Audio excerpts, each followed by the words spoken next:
तो शास्त्रों में व्यक्ति को बंधन से मुक्त करने के लिए अनेक उपाय बताए। तो वेदांत शास्त्र ने कहा कि भाई, अगर कोई बंधन में बंधा हुआ है और उसमें सामर्थ्य हो और उस सामर्थ्य से उस रस्सी को तोड़ दे तो मुक्त हो जाएगा। और दूसरी पद्धति ये बताई गई कि अगर रस्सी बंधी हुई है तो व्यक्ति अगर अपने को समेट सके तो समेट करके जब वो दुबला बन जाएगा तो भी जो रस्सी है वो गिर पड़ेगी। श्री हनुमान जी महाराज के चरित्र में इसी पद्धति की ओर संकेत किया गया है और संकेत बड़े महत्व का है। परतंत्रता और स्वतंत्रता, जीव स्वतंत्र है कि परतंत्र है?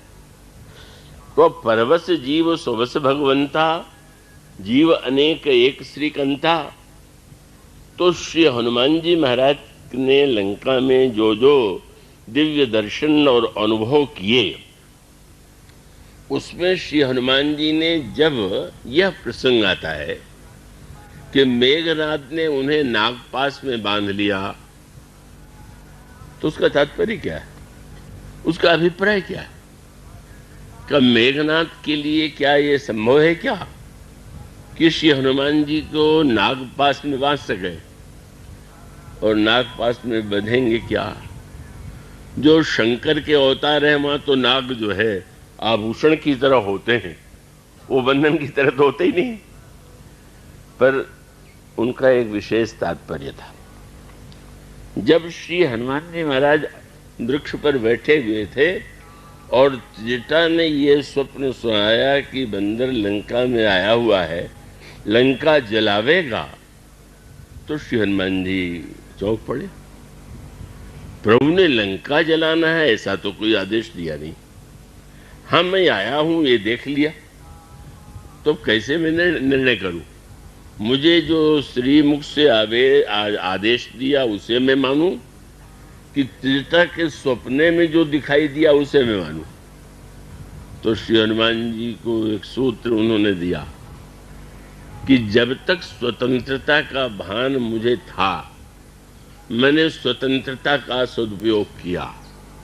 जैसे कोई रस्सी है तो उसमें आप गाय को किसी को अगर बांध दें तो कम से कम जितनी रस्सी है उतनी दूर तक तो हो जाएगी। माने वो परतंत्रता ऐसी नहीं हो गई कि वह अपने स्थान से एक थोड़ा भी आगे न बढ़ सके।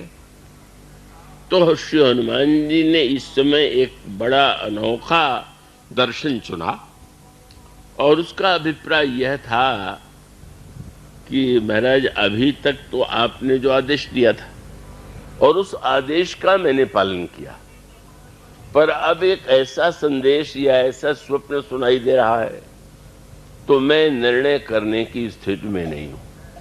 इसलिए आप पूरे से सुंदरकांड पर दृष्टि डालेंगे तो श्री हनुमान जी महाराज हर कार्य के पहले विचार विचार विचार, सर्वत्र शब्द आपको मिलेगा।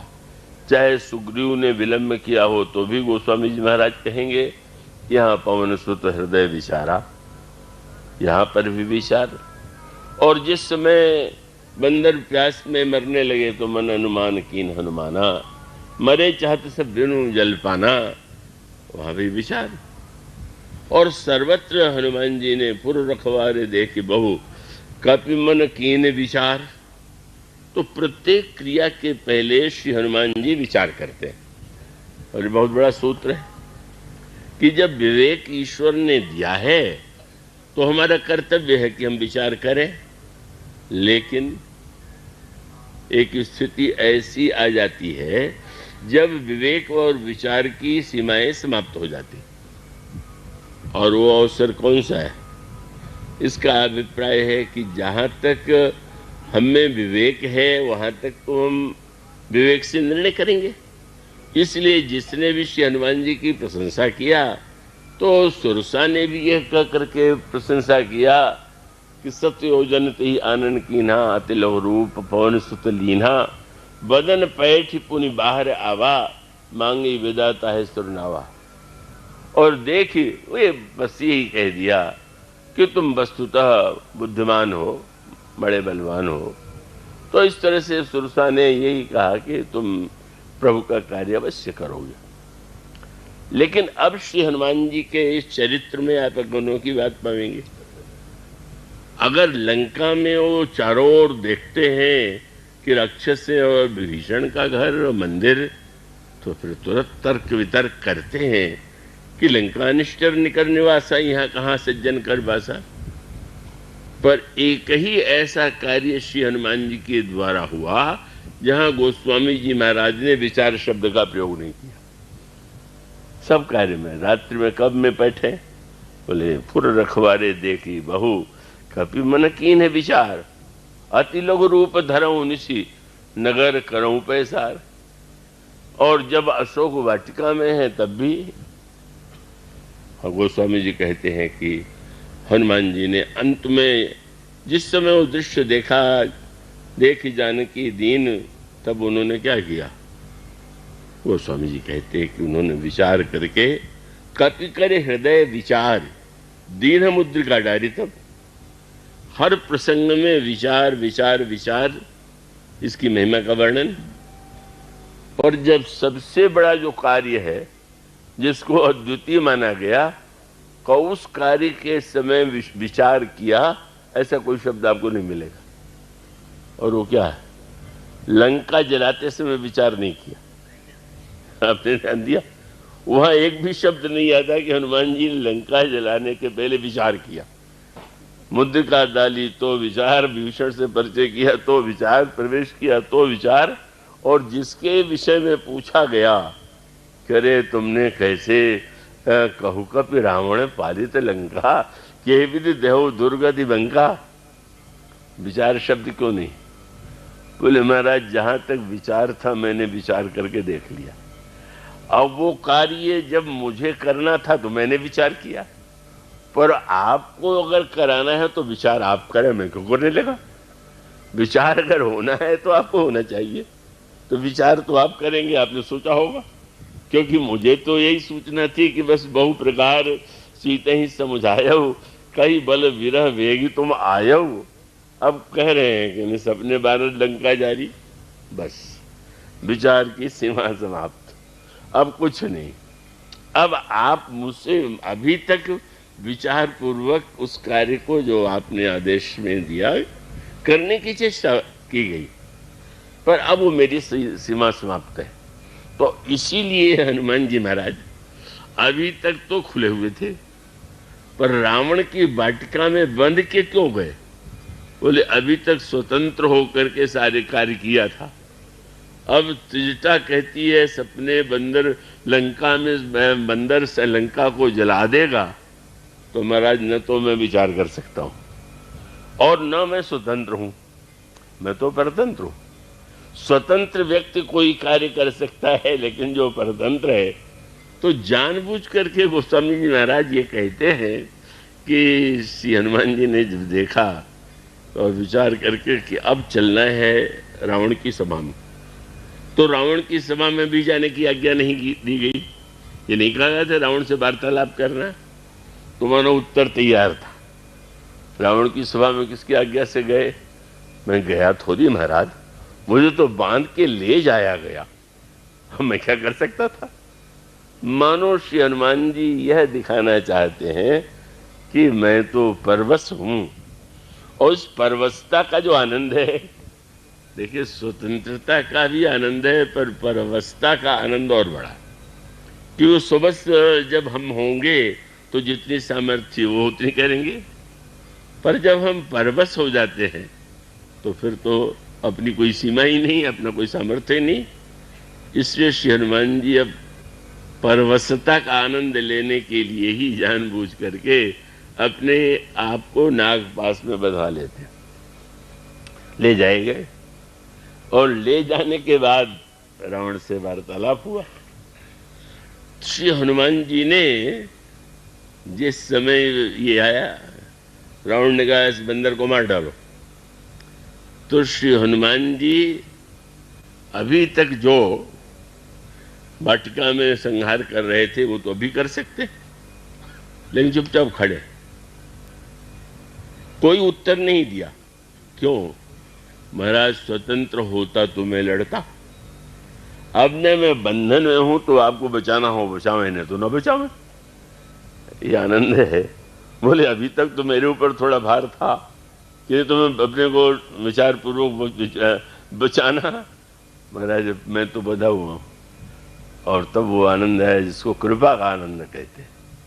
जब हम प्रयत्न और विचार से कुछ कार्य करते हैं तो हमें कहीं न कहीं एक अपने प्रति महत्व बुद्धि का उदय होता है। और जब बंधन में है और रावण के द्वारा जो सैनिक हैं वो मारने के लिए जा रहे हैं, श्री हनुमान जी कोई प्रयत्न नहीं करते, लेकिन दृश्य बदल गया।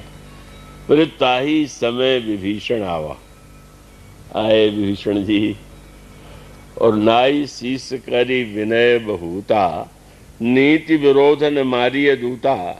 महाराज दूत को मारना नीति के विरुद्ध है। और रावण ने कहा ठीक कहते हैं विभीषण। हनुमान जी ने ये नहीं देखा कि रावण बड़ा विभीषण से प्रेम करता। बोले वाह प्रभु, मैं अगर खुला होता तो बचाना मुझे पड़ता, पर आपने बचाने का प्रबंध पहले से कर रखा होगा, इसीलिए इसी में आपने विभीषण को बुला दिया, तो इसमें मेरी क्या विशेषता रही। और उससे भी बड़ी बात, विचार जहां करना चाहिए साधारणतया, क्या क्या रावण ने कहा मारेंगे तो नहीं, पर बंदर को दंड अवश्य देंगे। दंड क्या देंगे? कपि कह ममता पूछ पे, सबही कहो समझाए, तेल बोरी पट बांधि पुनी, पावक देहु लगाए। इसके पूंछ में कपड़ा लपेटो, घी तेल डाल के आग लगा दो। हनुमान जी ने मन ही मन प्रणाम किया। महाराज सपने ही सही था। क्यों कि लंका को जलाने के लिए कहां से मैं घी ले आता, कहां से तेल ले आता, कहां से कपड़ा ले आता, कहां से आग लगा ले आता, सारा प्रबंध भी और आपने रावण से करा दिया। कैसी अनोखी बात। बोले सारी यात्रा में तो यही मैं देखता रहा कि रावण ने जब तलवार निकाल लिया तो मुझे नहीं, मंदोदरी ने हाथ पकड़ के, तो मुझे लगा कि आप तो रावण की पत्नी से भी अपना कार्य ले लेते हैं। और जब रावण ने मारने के लिए मुझे आदेश दिया तो लगा कि आप रावण के भाई से भी काम ले लेते हैं। पर जब रावण ने कहा कि पूंछ में आग लगा तो बोले प्रभु आप रावण से भी काम ले लेते हैं। ये कार्य तो आपने रावण से कराया, इसमें क्या हमारा पुरुषार्थ है, क्या हमारा विचार है। इसलिए श्री हनुमान जी महाराज जो है उनके मन में कोई गर्व की अनुभूति कैसे हो सकती है। तो उसका तात्पर्य यह हुआ कि प्रभु कितने करुणामय हैं और इस करुणा का, कृपा का साक्षात्कार और अनुभव जो है जितनी परतंत्रता और अभाव में होता है उतना अपनी सामर्थ्य रहते हुए नहीं होगा।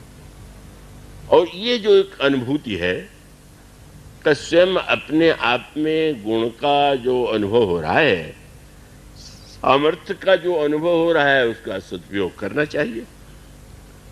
पर जब सामर्थ्य के बाद असमर्थता की स्थिति का अनुभव हो तो इसलिए मानो सूत्र यह है कि अगर यह मान लिया जाए कि यह जो व्यक्ति को मनुष्य शरीर मिला है वो किसी सत्कर्म का परिणाम है, तो इसका अर्थ हुआ कि व्यक्ति ने कोई कर्म किया और उसको मनुष्य शरीर मिल गया। पर प्रभु ये कहते हैं कि बार बार कि उसने क्या प्रयत्न किया, और ये संकेत है कि वस्तुतः प्रभु तो अकारण ही कृपा करने वाले, और वो अकारण कृपा से ही कुछ दे देते हैं।